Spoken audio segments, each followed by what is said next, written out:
My name is Tamjid. I'm an apprentice accountant in training. And what have you been doing here this week? So the majority week has been on HMOs, how to find the deals, how to find good tenants, how to manage bad tenants, get rid of them quickly. And it's been a really comprehensive list of, the step A, B, C, but also the HIJ all the way and every single thing we need to do for HMOs. This morning we're just touching on the exact same processes for essays, and we've just started on finding a good essay, and that's our task for this lunch break. And what do you want to do in property? What's your plan? I'm looking to go into rent to HMO and rent to service accommodation within the Birmingham area, and then hopefully after I've got a bit of cash flow up, I'd look to do BRRs and house flips.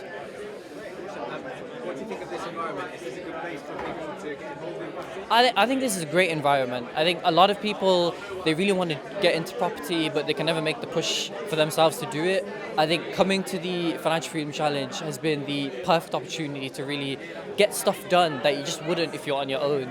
Just being around other people, so many other people who are trying to do the same thing or similar things is really helpful.